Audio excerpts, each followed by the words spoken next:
Big thanks to our sponsors. Obviously, we couldn't do without the sponsors, so our thanks, of course, to Emirates Airline, Dubai Culture, Emirates Literature Foundation. And this one is brought to you by Com, the rest of the team at Dubai Duty Free. Not sure about our Irish heritage up here on stage, as Colm was suggesting, but certainly three global citizens all coming together with a common interest in food. Thanks for being with us, Sustainable Eats, with two very special guests. And a big thanks to all the team at the Emirates Literature Foundation. You've got to love some inspired programming. We come together to sort out the problem of food shortage, food wastage, and food security while everyone else is having lunch at the moment. So thanks indeed to the foundation. Thanks indeed to the festival. And time to introduce our panel of very special guests. She's led food security policies here in the UAE for a number of years, holding a number of titles at the top of government. Has also advocated for urgent action to transform the global food system and is readily doing that right here in the UAE and the wider MENA region. It's an absolute pleasure to be joined by the UAE Minister of Climate Change and Environment, Her Excellency Mariam Bint Mohammed, Saeed Hareb Almheiri. Mariam, thanks for being with us. Thank you so much. And the man alongside her, a truly global citizen, as we will find out, a food rock star as well in our midst, chef, restaurateur, author, presenter. You've seen him on MBC as one of the judges on Top Chef Middle East, amongst a number of other shows as well. Speaks regularly on the climate crisis and the relationship between food and the climate. Advocates a move towards more local, more sustainable and plant-based options. He's here to rock our world today. Bobby Chinn! Thank you. Thank you to you both for being with us on what has been a busy couple of days for all of us up here on the main stage. We will get on to how we solve this ongoing crisis at the moment. But first, I think it's only right to wish you, Your Excellency, a happy World Environment Day. I understand it's been a very busy one for you already. National Environment Day, sorry. So one we've obviously advocate here in the UAE, and you've been out and about picking up litter, is that right? That's right. I was there this morning picking up litter along the Sheikh Mohammed bin Zayed Road as part of National Day for the Environment celebration. And it's quite fitting we're having this conversation because a lot of people will think about, okay, what if I leave a bit of mashed potato on my plate? How's that affecting the wider environment? But there is a correlation between the two. Absolutely, absolutely. And first of all, I want to also thank Isabel and her team for putting this together for the 15th time and for inviting us here. And it's amazing to be here with you, Bobby. And thank you all for coming here. And it's so wonderful to see so many familiar faces as well here in the audience. It's the year of sustainability. This is another very unique year for us. COP28 is coming up in about 11 months. And it's really exciting because a lot of people may not understand the relationship between climate change and food systems. Now, when you look at climate change, most people think of the energy sector, oil and gas, but do you know that food systems contribute to 1/3 of global greenhouse gas emissions? It's huge. And this is why we're going to do so much more to showcase food systems transformation, so transforming into more efficient, more effective, more sustainable food systems at COP28. So this is going to be one of the main pillars alongside the energy conversation that's happening. And this is the relationship we have with food here. And the whole thing is, food is not just about how we grow food. It also comes down to all of us, how we consume food. We must realize what power we have when it comes to change food systems. This is not just about governments and private sector. We are doing what we can, and there's so much more we can do. But all of us as consumers also have a huge role to play. Now, if we look at the UAE, we embarked on so I became the Minister of State for Food Security in 2017. Seems like such a long time ago. We rolled out the National Food Security Strategy, and this was really about aligning the country to make sure we know where it is we're going at. We want to become number 1 on the Global Food Security Index by 2050. And this is a huge endeavor, knowing that we are a country that imports most of our food, knowing that we have one of the highest, unfortunately, waste rates per capita. So there's a lot we need to do. But we're going in the right direction. When you look at the ag tech space, I don't know if some of you have noticed that supermarkets, there's so much more local produce now that you can see. So the ag tech sector is really growing, and that's because we've found technologies and innovations. We've brought them to the UAE, we've adapted them, and we're now exporting the knowledge. And it's so proud to see some of these ag tech companies now going to Singapore, Saudi, Kuwait, and actually taking this knowledge to the broader region because of we're a water scarce country, we're a desert. How can we grow food sustainably? And then on the other hand, I don't know if you remember, but I was telling my colleagues just earlier, during COVID, I got a call, and this was on live TV, and His Highness Sheikh Mohammed bin Zayed had a phone call with me in front of everybody and said, Mariam, how are our food stocks? How is the situation with food? Because remember, for him, he said food and medicine is a red line. So I was telling him about the food supply chains. I was telling him about the market. But one thing I did also have to tell him, I said, one thing we really need to work on is we're actually, unfortunately, wasting a lot of food. And he said, food is a blessing. And the word in Arabic is ni'mah. So we've now launched ni'mah, which is basically a national movement to try and reduce food loss and food waste. And I don't know if some of you have seen, but we're starting really to roll out, hopefully by mid-February onwards, we're really going to roll out strongly that hospitality sector, schools, etc., on how we can reduce our food loss and food waste. Because we have a target, and this is aligned with the SDG, to reduce it by 50% by 2030, but we actually want to do much, much more.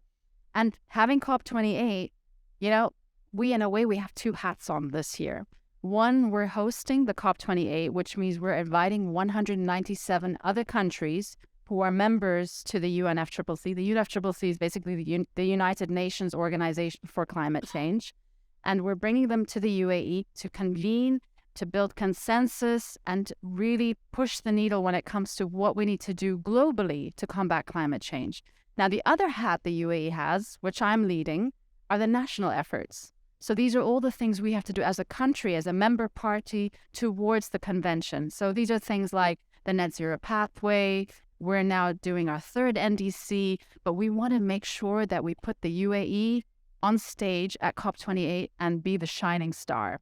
Yeah, it's our show. So this is where things come, this consumer behavior, how we're growing food in the UAE, so many things coming to that. And this is why food and climate is so interlinked together. Bobby, alongside us as well, no stranger to a COP as well. You were obviously at your home COP, or half home COP as well. Proud half Egyptian, Bobby Chinn, for those that don't know as well. Last COP in 27, handing over the baton to Dubai as well.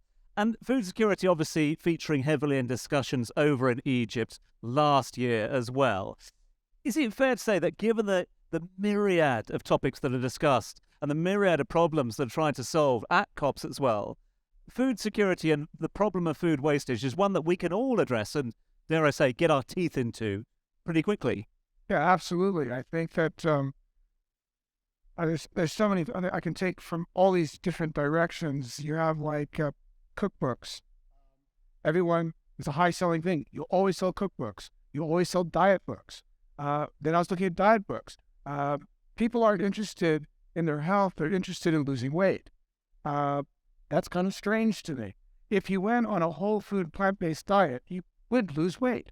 You would be healthier. If you ate foods that were more local, you'd have a higher nutritional value, ideally, if it's coming from a place near you, because you lose 45% of the nutritional value within 4 days of it being picked. So you want to be supporting your local economy, your local growers, your local farmers. It's low-hanging fruit. To me, as a chef, I want to give you nutrition. I want to feed you. I want to share with you food, because that's the one thing we all have in common. And I can make food taste really good if I added a ton of butter. I could add MSG in my Asian food. It'll just be rounding those flavors off. I consider that cheating. I think that we can make food and find deliciousness in it if we grow it for flavor and for nutrition over some commodified product that fits perfectly in a box that can be traveled all over the world in a second. We could eat sushi anywhere in the world. We could eat hamburgers all over the world now. But I'm finding it really difficult these days to find really great local cuisine in the place where it originates from. So I think that, yeah, food is something that, as a chef, I mean, like here, I'm sitting with the minister, I'm the ambassador of WWF for sustainable seafood. I was the ambassador for tourism to the EU, all because of food. That's the power of food. And I think that we should all kind of like ideally start eating more vegetables, more fruits, cutting out the animal protein.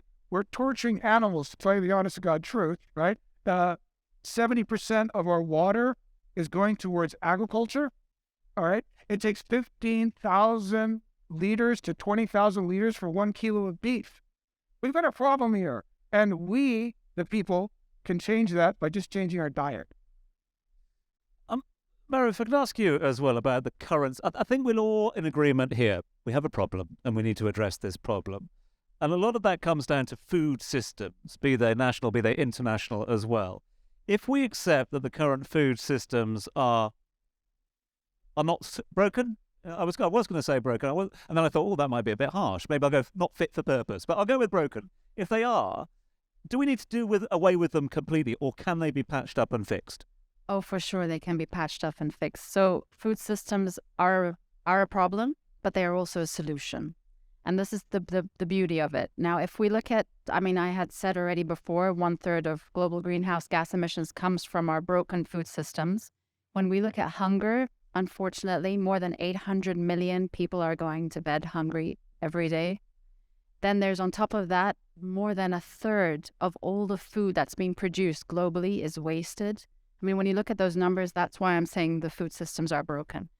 And there are so many pillars to the food system. So you can look at how food is grown. You can look at how on the nutrition side. You can look at on the waste side. You can look at, there's so many aspects of the food systems that we really need to dwell into and we need to fix. Now, for me, to do this globally, you first have to look locally. And so this is why we're embarking on the programs that we've rolled out. When you look at the agricultural space, really what you've seen now and the consumers see it in the supermarket, that local produce is now growing and you can actually see labels on it, grown sustainably. People are now able to also go to the farms, have a look at how these new technologies can be used. You're now hearing things like hydroponics, aquaponics. These are it's fascinating because, when I see we're growing blueberries in the UAE, wow. No way would I thought this was possible a few years back, but because of technology now, it's possible. When it comes to looking at water and how water can be recirculated in these closed systems, we are a water scarce country. Now we just have to think of how to use solar energy, close the water loop and grow, then we can actually grow. My dream is to grow food in the desert using the sun, the sea, and the sand. I call them the 3 S's. If we can do that, we're able to really cause a game-changing, someone's clapping, we're really causing a game-changing effort globally, which we can help others with. And we as the UAE, we love to be kind of beacon of hope for the region. We like to be trendsetters and then take this away. So this is on the ag tech space. On the consumer space, I think there's so many of you who want to. I just think you need to take time for your health. I have to say it to myself as well. You need to take time to reflect on what you're buying in the supermarket. We usually have a list of items we buy on a regular basis, but do we actually think of where this is coming from? Are there local alternatives? When something doesn't have sugar, does it really not have sugar? Because nowadays sugar comes in like 70 different names. So there's so many things we can look at, but we need to give some time to that. Life is so busy, and the problem is what we eat today, we don't feel it today. It creeps in on you. And once it hits you, you feel, I should have looked at this long time ago. So this is for me, this plays a huge role to really give yourself time to think about it. And it's interesting you mentioned there the government initiatives here UAE asking government entities to buy and feed locally as well. We know that the army, police force, hospital facilities here are all being encouraged to go local at the moment, which is a great UAE government initiative. We know that other governments are doing that. So we're seeing initiatives being initiated by governments the world over. Bobby, from an industry point of view, I'm going to pick on you as the ambassador of the restaurant and hospitality industry, something that you've been involved in throughout your career. Could the restaurant industry do more as well in this field? I think it was yesterday, day before yesterday, I was on a panel, and there were two people from the Hilton Hotel. And I said, quite frankly, as a chef, I find buffets offensive. I don't want to cook buffet. I want to cook individually. And I feel that there's this kind of like, it's a trough, and they treat me like a pig, right? I'm gonna mix food I've never mixed with. I see people taking pancakes next to like sushi rolls. You know what I mean? I was like, what is that, right? And the amount of food that they're wasting is ridiculous. I took a photograph the other day. I just said, this is food, and it's literally acceptable behavior. I think you should charge for any food that's left on a plate by the weight, and you'll start eating what you should be eating, or as much as you can eat. It's an outrage, quite frankly. So I suggested, and I've suggested this to Accor, I suggested it to Marriott, and I'm suggesting it to Hilton. I said, give me green points. Let me support local farmers. Let me eat what's local, all right?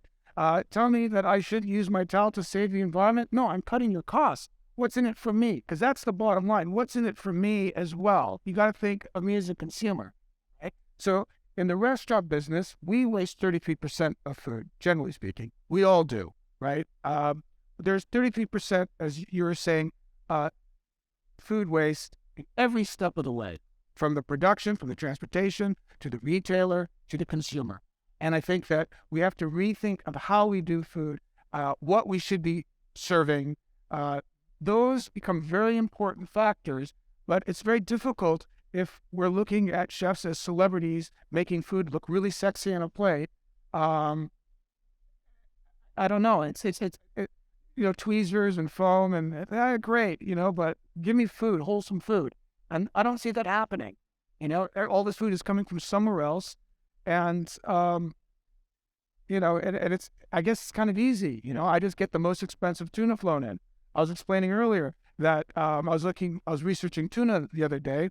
Bluefin tuna, 15 out of 15 bluefin tuna in California tested positive for isotopes of -33 to -37. That's a high dosage of radiation that they got because tuna is a migratory fish that came from Japan. But no one's saying anything about it. We're not looking at where our food's coming from. I know that your department is doing a lot for food traceability, accountability, and I think this should be starting to come into play. Add a carbon tax to food, and we'll start seeing what we should be eating. Bobby, I can only say also another thing. The chefs have such a big role to play on this, by the way. I've seen amazing transformations in so chefs basically, they'll create you something out of ingredients, local ingredients, and say, look at this dish, try it.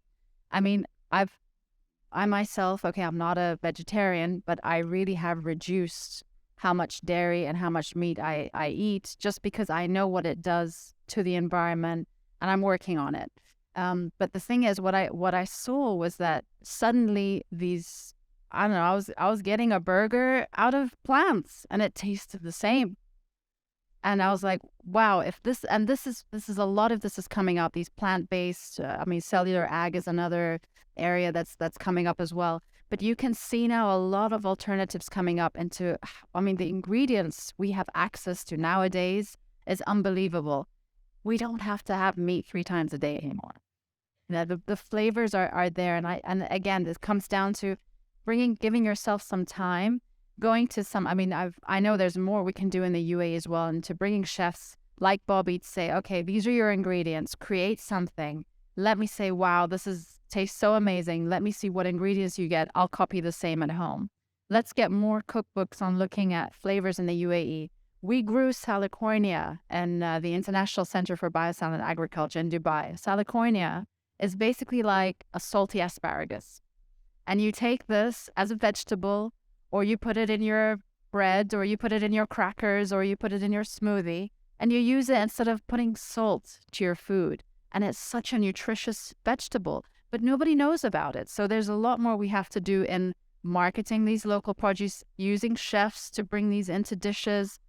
We love to eat out here in the UAE. I mean, this is a place, I mean, restaurants are opening on a daily basis here, but we can also see a trend coming out here as well. There's a lot more vegetarian and also vegan restaurants coming up just because the movement of the consumers, there's so much more we have to do on that, to pull the system. And what's lovely as well, we've just seen the recent MENA Top 50 restaurants being announced here in the MENA region. It's nice to see local chefs using local produce getting recognised by international bodies as well. It used to be your Zumas and your LPMs, etc., and with good reason as well. They create great food. But seeing local talent setting up their own small restaurants and using local produce and getting that recognition, I suppose, is a step in the right direction as well on that initiative of going local and eating local as well. And now when we go from local to global, partnerships for the UAE is really important. So I don't know if any of you have heard of the Aim for Climate, which is the Agriculture Innovation Mission for Climate. So I went to Sir Vilsack, who is the Minister of Agriculture in the US.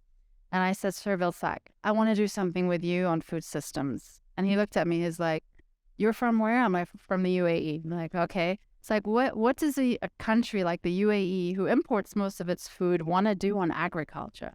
I said, we depend on the global agriculture. We depend on the global supply chains, even if we don't produce so much food in the UAE, but we're so dependent on it. And we have over 200 nationalities in the UAE depending on it. And we need to make sure that our food systems globally are being transformed. So I need to unite with you, and we need to push innovation and R&D in this space because it needs innovation R&D. So that's how we came up with Aim for C. And we now have nearly 300 partners on board. We have about $8 billion in commitments now from partners. Private sector are coming in. We've created innovation sprints, and we've actually got the next summit in May in Washington. So this has really picked up speed. And what it's about is just a platform of sharing knowledge in the space of how we can accelerate together and sharing technology, innovation to push the needle and helping smallholder farmers. To be honest with you, we're not saying enough thank you to the farmers in the world.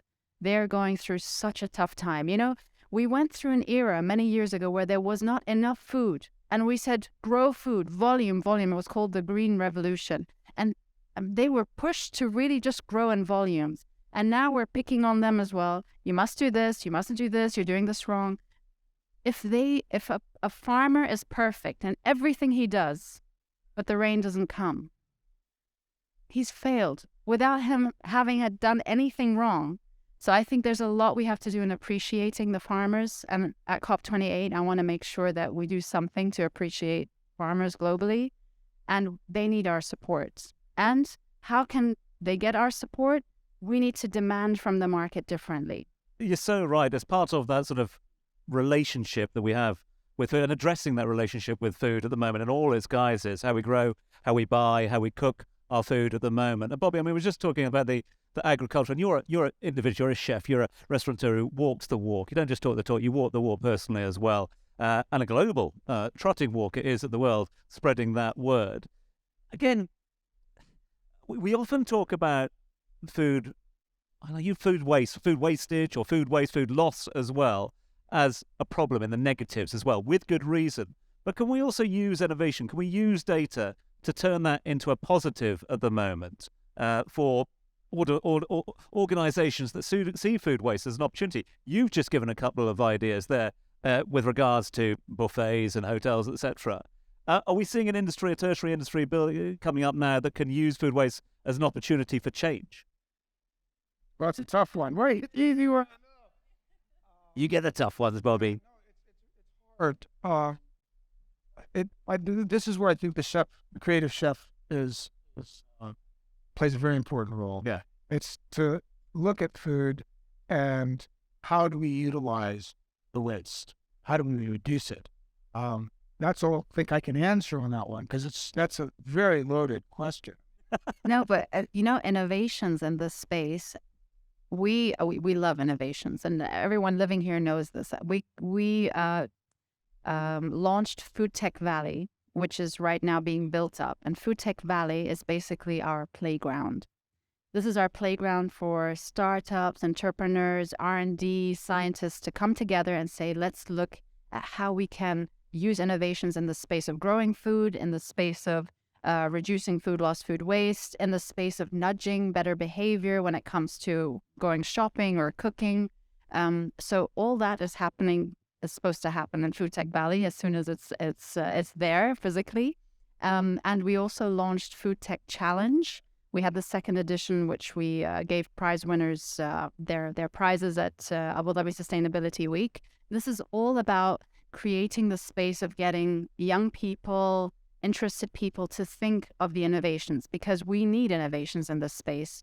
And I've seen a lot of restaurants now picking up, but we need to do something in the government that these behaviors are recognized, to really incentivize that other restaurants also pick up these habits, because it is an effort you have to do.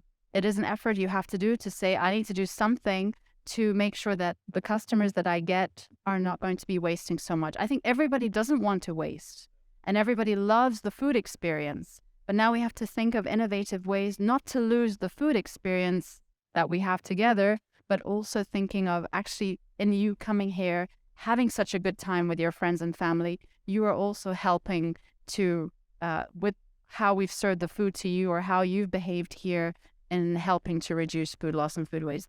These things need to be recognized and incentivized. We passed out of the United States a bipartisan agreement to reduce food waste, because this whole health and safety, you can't serve that because it's not healthy, it's not safe. I was like, you prefer starvation over a person's health. It's like, if it's just, you see, like, you see the Waitrose in London had all this bread just outside, and there's people starving on the streets, and it's like, you can't distribute it. So if we can find ways, and this is where the government comes in and changes certain things to allow that prevention of food waste, would be colossal. Best before dates, etc., things like that on products. A lot of great initiatives here in the UAE as well. Some people have fridges outside their homes to put food in there for those who would like to take food. There's also the food banks that have been set up. This started in Dubai, so these are containers. So these are old shipping containers that they've turned into food banks, and I think they're now distributed all around the UAE. I think they have about 40 stations now. This is growing huge. This is just one of the examples of how we're trying to cut down, but there's still so much more we have to do. Think about when you go home today, look in your bins and see how much food waste goes in there. I tested it myself and I was shocked, even though I feel we are a family that are aware about what we're doing. But when I started to see how much food waste was there, and then you just think of, you multiply this by the number of days in the year, and this is just the 4 of you in the household. We've talked a lot about government initiatives. It's great to see the UAE leading from the front there. We talked about industry initiatives, as Bobby's given us an insight too. I want to bring it back to the individual, if I can, and this sort of changing of mindset of how we consume food, how we cook food as well. I grew up in a very Scottish family, both mum and dad, so, it was clean your plate, otherwise you're not getting down from the table. So that was something I learned. Now I try and instill that into my children, Bobby. And yet my smart-ass daughter turns around and says, yeah, but if I do that, I'm going to have a problem with obesity, aren't I, Dad, if I eat all my food? So we got sort of mixed messaging going on now. You'd highlighted their diet books, self-help books, etc., talking about Body Beautiful and therefore limiting the amount of food. And yet, so how do we get the message across about that food wastage doesn't, the difference between a clean plate and leaving food for the betterment of yourself? Well, it depends how much you're putting on the plate. Yeah, I'll do big portions. Yeah. Well, I think one thing, this is what my mother, when I'm cooking in the house, she said, he throws nothing away. Right? I was like, we're going to turn this into stock. We're going to freeze this, and it's utilizing a freezer. If I talk to my acupuncturist, he'll tell me the ultimate diet would be high fiber, low glycemic index food. And you could eat a lot of that. You talk about obesity and you want to talk about blood sugars and aging. If you drank 1 tablespoon of apple cider vinegar with water, before you eat, it notifies your cells that you're going to get hit with a lot of sugar. If you ate vegetables before anything else, it'll coat your stomach and reduce the sugar spike. If you ate protein and then carbohydrates and then walked, you would be doing something very good for your body. I think that we should be refraining from high processed food. Whenever I look at, this is natural. Natural, that's a dangerous thing. What's natural about this? And there's a bunch of ingredients I can't even eat. I was like, if I can't pronounce it and I can't read it, why do I want to be eating it, right? So that is where it's coming from. High sugar, as you were pointing earlier out, that sugar-free doesn't mean sugar-free, right? Could be a new form of sugar that came out of beet. It could be a corn syrup. It could be something else that they've got. Saccharin. The people that invented saccharin, grab that. They invented Agent Orange. I mean, Agent Orange, and it's in our food now. It's pretty crazy. So, you want to be just a whole food, plant-based diet, and I swear you'll lose weight, you'll feel healthier, you're helping yourself as well as the environment. And when we start thinking of food a little different, like taste, there's a fantastic chef in New York by the name of Dan Barber, who has a restaurant called Blue Hill Farm. He wrote a book called The Third Plate. He got a little bit of money from the Rockefeller Foundation. He grows for flavor. And so I'm in his kitchen, and he's whipping up a butternut squash. It was ridiculous. He's saying, look, no butter, no sugar. And I tasted this. The texture was like butter. The flavor was like caramelized sugars, and it tasted so delicious. I'm like, that's impossible. He says, this is what we can do if we grow for flavor. How great of a chef do you need to be with a product like this? And ideally, we should all be cooking a little bit more so you know what's in your food. Because I say this, and I don't like to say it, a lot of chefs really don't care about your health. They care about how it feels and tastes in your mouth. That's it. I want to give you an experience you put in your mouth like that is absolutely delicious. You don't want to know how many tablespoons of butter went into that. You don't want to know how much sugar went into that. You don't want to know what's into it, some of it, right? So a whole food plant-based diet is low-hanging fruit. And since 33% of greenhouse gases is climate change, greenhouse gases, then changing your diet and how you see food would be colossal. A natural relationship. Listen, tradition has it that we save the last 10 minutes for questions, but to hell with tradition, because you've paid tickets, you come to see these two up here on stage. So I just want to open up to the floor if there's any comments that, perfect, I knew this would happen. I knew this happened. Yes, madam. Thank you to both of you for a fantastic session. I'm bursting with questions, but I'll limit myself. To follow up on the issue of food waste, one thing I really notice, restaurants here are fantastic, and they're also fantastically generous. So it's not just the buffets that are the problem, but you order a serving for one person and it's a serving for 20. And I feel kind of racked with guilt every time I eat in a restaurant, because I either choose between eating myself sick, or which would be quite fun, or sending back most of the food, which I know would be chucked out. And if that's something that can be looked at, the restaurants can be encouraged to look at portion sizes. And then at home, I can manage my portion sizes, but I'm not as brilliant a chef, obviously, as Bobby. I can't use up everything. And if there was a way of home composting for those of us that live in apartments, can put things out with our rubbish collection separately, that again would be fantastic. Thank you. Thank you. Can I say something on this? Here we have been hardwired. We've been all trained culturally to eat what's on our plate. They told us that there are people dying of starvation in Africa, right? In a Chinese household, for every grain of rice that you leave, your wife will have a pot mark on her face. Eat your rice, okay? If you blindfolded yourself and ate a traditional English breakfast, you would probably stop within halfway through your food, halfway through your plate. So it's retraining, and we have that ability, right? And also, here's another thing, just chew 40 times before you swallow. It's less, it takes less energy to digest your food, all right? And you'll get full within about 15, 20 minutes. These basic things. You take it home. You take minutes to take it home. And it's like, I would not feel offended. Yeah. And it's the American portion size too. You go to America, Europeans go, the Americans. And you're like, yeah. I think that's such an important point.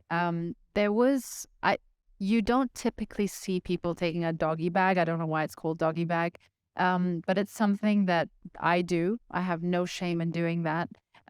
For sure, I think if restaurants see that people are leaving a lot more food there, for sure, I think also they'll think about portion size.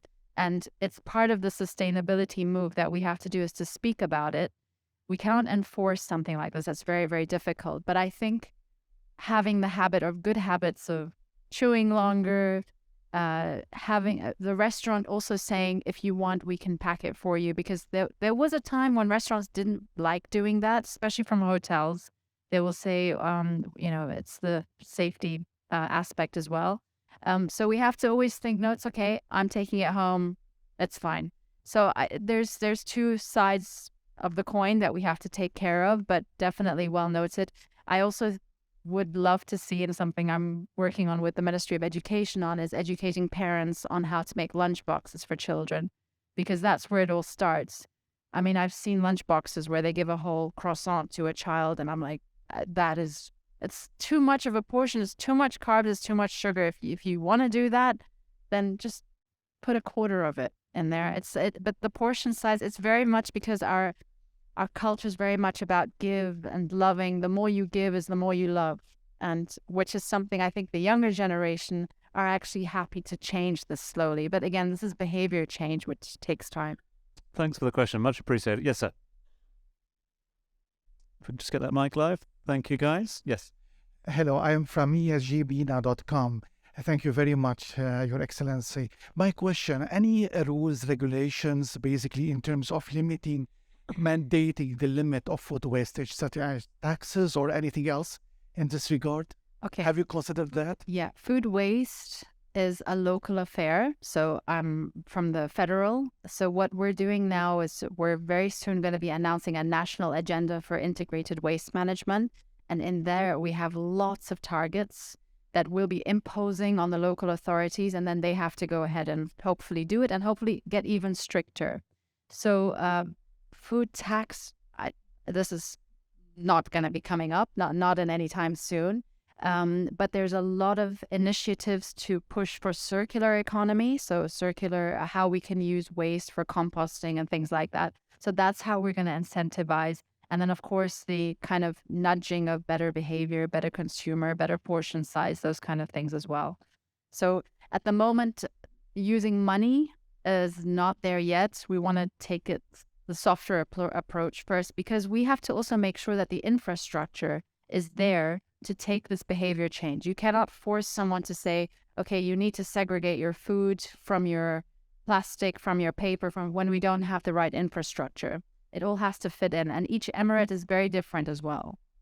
Thanks for the question. Much appreciated. Got a question down here? Hi.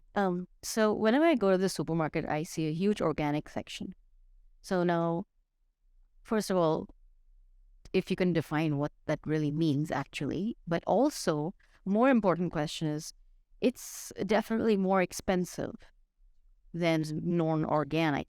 So what is it in our global food system that makes it so expensive? I don't think there's some kind of magic soil or something. So and how can we normalize those prices, so that we're motivated to buy more natural, organic. Go organic. Okay. So organic means you're not using any chemicals or pesticides, which means it's actually harder to farm. Okay. Why? When you think of open field, and I'm thinking of open fields, because why I'm so excited about the ag tech space, because it's a closed environment, you actually don't need any chemicals or pesticides because it's all a controlled environment. But if you're out in the fields, because of climate change, because of no rain, because of pests, because of plant diseases that are so much more than before, people actually have to use a lot more chemicals so that the plant doesn't die. Now, when you say organic, it means you're not using these chemicals, which means these places are maybe in higher levels, like on the mountains, or they're in places a bit away from the city. So these are spaces that are a little bit more unique. And because they're not using chemicals and pesticides, it's in a way your higher level food. Let's put it that way. It is your cleaner food, definitely, but it also means you're paying more money because they cannot grow in the kind of economy of scale or in the huge scale that the industrial farming can do. So if you can pay for it, it's definitely better for your health. But for me, it's an affordable thing as well. Like, can you afford this? Yes or no? And unfortunately, there are also, we have a lot of regulations here on how labels are used and make sure that no one's playing around with these labels. But you will see globally, organic is actually more expensive. And eventually, I think that's important that a lot of the food tech is not organic because it doesn't use soil, but it's clean, it's nutritious because it'd be closer to the source, so the shelf life would probably be less than something that traveled miles away where the nutritional value is depleted over the duration of the transportation process. Yeah, so we're trying to overcome this and now having a label that says the sustainability label so that it actually encompasses, because we found it so unfair that someone who is not using chemicals and pesticides but in a closed system is growing tomatoes says, I'm competing now. My product is actually organic because I'm not using chemicals and pesticides, but I cannot put the label on it because I don't have soil. They're using water as a substrate.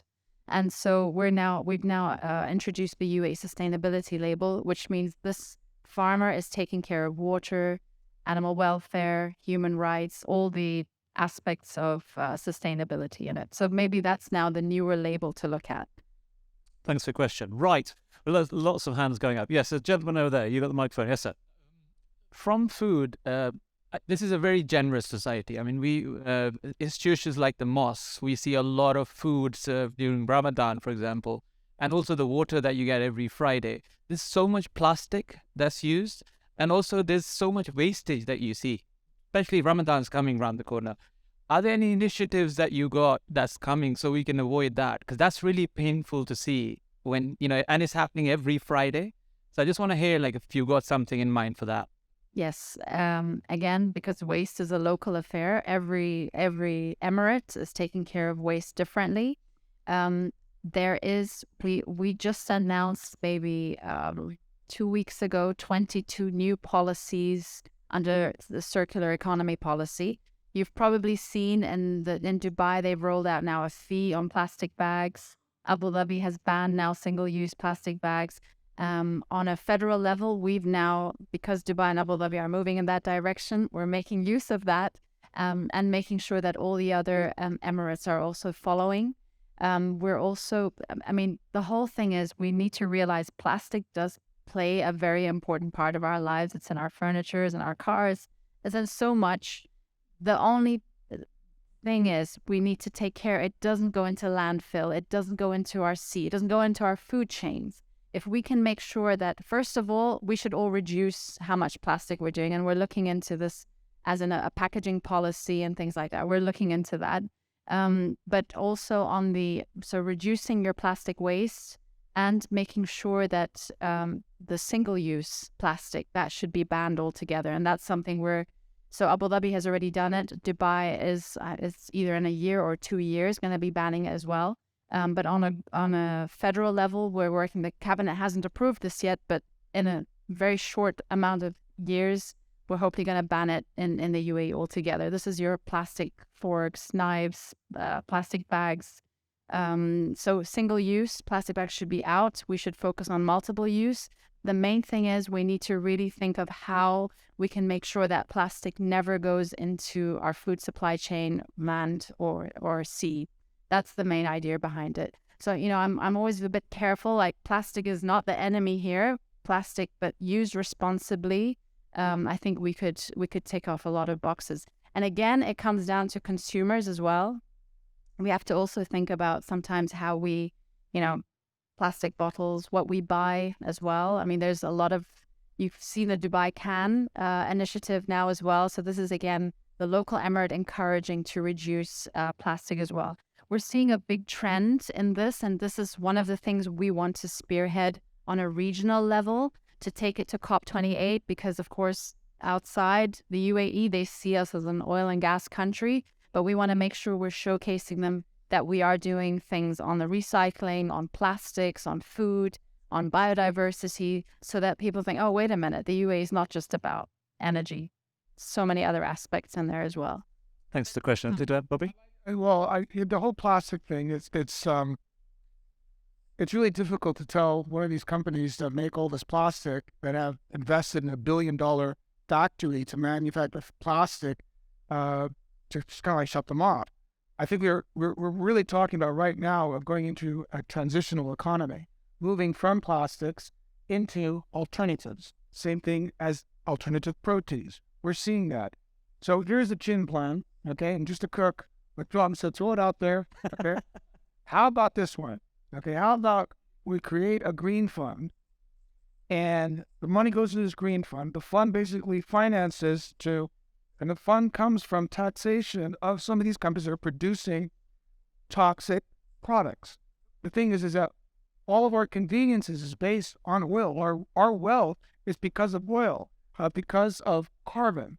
This was built on oil, right? How do they move? Now, I know that the UAE is building one of the largest solar farms in the world, and is going to lead the way. It's like, okay, being recognized now. How about we tax just a little, because we're selling so much of it, put it into the fund, and then the fund basically funds businesses and projects and small business enterprises to a economy that's sustainable. Because what we've got right now is we're killing ourselves with food and plastics. I was just telling you another example. One of the first doctors, Hippocrates, said, let medicine be thy food and food be thy medicine. 7 out of the 10 leading causes of death are diet-related. It's not what you eat. You are what you eat. It's no, you are what you eats. And that's where we really need to be moving towards, a healthier option, which is now growing, but we the people, need to change our diets to do that. Thank you for that. Right, time for a couple more questions. Who's got a question? Let's get a mic. I've got a microphone. I'll come over to you. Yes, madam. Hi. I wanted to go back to what Tom earlier spoke about, changing mindset, because our generation is now doing damage control. We're fighting obesity, we're fighting climate change, global warming, all sorts of things. But our grandfathers did not have this issue. So in order to prevent our children and the future generation having to deal with what we are going through now and what we're talking about, all these sad things, shouldn't it start at the school level? Shouldn't food nutrition be something that is implemented in school at a very early age before they become addicted to burgers? We never ate burgers. I grew up in Dubai my entire life. I never ate burgers, chocolate. I don't know all these things. But my kids think that Pizza Hut is the treat. So to you, Minister, please. So I so echo what you say. I'm lucky that I'm not addicted to fast food. I don't like fizzy drinks, and that's because I grew up, we cooked a lot at home. Starting at school, I mean, I've had conversations with the ministers of education, because we have a few now, and looking at what we can do at schools. I know some schools, again, this is private schools, that are taking their own initiative and doing something on nutrition. So, for example, some have an edible garden, and they get the kids to actually, I saw this, it was lovely. The kindergarten kid had a bucket and was just collecting the food waste of all the other kids. And he was so proud that he was the one for the week collecting the waste. And he would take it to a composter, and he would show me, he's like, here, I'll put the waste. And he took some hay, he said, so that it doesn't stink so much, put it in there, and then he moved it a little bit. And later on, the person who's looking after it will do. But it was just so beautiful to see how this kid felt so proud of him being in charge of making sure the food waste goes back to the environment and helps grow the edible garden. So I've had several conversations with the ministers of education on how we could do more on nutrition education at schools. And it's something, because I know they're looking a lot in changing the curriculum, not just on the food and nutrition, on climate, on so many other aspects as well. So it is a conversation we're having. But I believe it also has a big part at home as well. And I think all of us as parents also have a responsibility in this. We are role models. And I think what Bobby said, let's try and maybe have at least once a day a family meal, a cooked family meal at home. I think that's really important. A lot of us, because it's convenient, we order a lot from outside, but that needs to be an effort, a family effort to try and get that back and get your kids to be involved in cooking. I mean, I have a big struggle with my son who doesn't like vegetables and fruits. And I'm like, why don't you like vegetables and fruits? I'm the one who's advocating for better food. I'm like, why are you not eating this? He's like, Mom, I'm a carnivore. And okay. So yeah, what I have to do is I have to think a little bit of like making smoothies. If I make a fish bowl or something, I put the vegetables in there or something. I have to always think a little bit outside the box. But I don't blame him, because we are a country that imports most of our food. A lot of our vegetables and fruits are actually tasteless. And I mean, I've experienced it myself. It's so good to see the ag tech space growing, the local projects going, but it's just coming now. So making sure we bring the right choices, making sure the kids come on board and understand also that how much, like when I see him throw away half an apple, I'm like, son, do you know how much water was used to make that apple? And then I would take the big bottles of water and I would show him, and I'd fill the table. I'm like, this. And he's like, listen. I'm like, yes, because it's growing the tree and then bringing that apple all the way to the UAE. And you're just throwing it without even thinking about it. But I've had to, because I'm in this space, I've had to educate myself to educate him. So I think there's a lot more we can do at home on awareness of and behavior change, cooking at home, family meals, showing that food connects families as well. I think that plays such a huge role. What else could we give as? I think that if you want to change people's behavior, history has shown us policy and education. So on a national level, policy, and a family level, policy. It's like, when I was a kid, we had beef on Friday. It lasted Friday, Saturday, and Sunday. We weren't poor. We just didn't eat that much meat. There's this ideology that we need to be eating a grade A protein, which would be red meat. But we don't have to be eating red meat, right? It's been ingrained in us. We think that this is going to basically build our bones. We talk about dairy. Every body needs dairy, milk, calcium. I was like, then why are Americans having hip replacements? We're the only mammals that continue to consume dairy after 2 years of birth. We just need to rechange our framework here, and it starts with us. This is what I'm saying. It's low-hanging fruit. If we educate ourselves and we take it a little bit more seriously, the research is all there. It's not lying. My mother liked to say, the triumph of marketing over personal taste. And that's what we're dealing with. And so we know it should be good for us. We know it tastes good. Yeah. It just takes a little training. Yeah. And why Pizza Hut is a treat for him or her. Yeah. It's really, unfortunately, it's like peer pressure as well. I mean, some families they focus more on making sure that healthy food is served, etc. Other families, not so much. But the problem is, once they do try these kind of foods, because of the products that are in there, the chemicals that are in there. I'm sorry, Mrs. Palmer. Mrs. Chalmer is my chemistry teacher. I learned a lot on chemistry on that with her. Thank you so much for being here, Mrs. Palmer. So because of the addiction that they have, it's like once they've started, it's very difficult. But I mean, I try to show my son examples of, I was so happy when he had fast food one day. The next day he threw up. And I was like, you see? And that's it. It put him off. And I'm like, I'm going to show you some of the things I've seen, what they put in there. And that's it. He connected it. And he's like, I don't want it again. But because he had a bad experience, I used it. But unfortunately, the community around it doesn't help. The advertisements around doesn't help. And there's always that discussion going also between me and the Minister of Economy and the Minister of Health of how you balance this.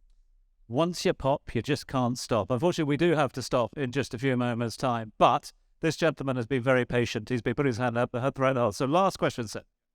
Thank you very much, both of you. I really liked your example about the blueberries. So my mom is trying to eat more antioxidants, and something that you said, Bobby, it makes sense now that her favorite blueberries are the ones from UAE. So it's probably because it's got more flavor and it doesn't lose that 45% that you were talking about. My question is really, I learned some time ago that a lot of the food wastage happens at the farmer level, where they have like apples which are shaped funny or bananas that are shaped funny. So the supermarkets don't want to buy them. So basically they just kind of throw them away. So I try to do my bit. I talked to some manager in Carrefour and I told them, wouldn't it be nice if you basically got these from the farmers? You could probably pay a lower price for getting these because they're going to throw them away anyway, so they don't make any money on them. And then the consumer, your company will benefit because you'll have more demand for food. And the consumer at the end will also benefit because he'll be able to buy it cheaper. It's kind of like a win-win-win. So I think that's, again, maybe a very low-hanging fruit, but I don't know if it needs policy, it needs education. Just wanted to hear your thoughts. I've seen Spinneys actually do something on this. There was something about the imperfect. Do you remember the name of it? I can't remember. Ugly fruit. The ugly fruit or something like that. It was amazing. And again, it comes down to our habits. We do have a habit of going and looking at the most shiny and perfect thing. I think all of us are guilty on doing that. But it actually tastes exactly the same. And I agree with you. And again, this comes down to as well. I know there's BioCarrefour now as well. And I know they are looking much more into things like that.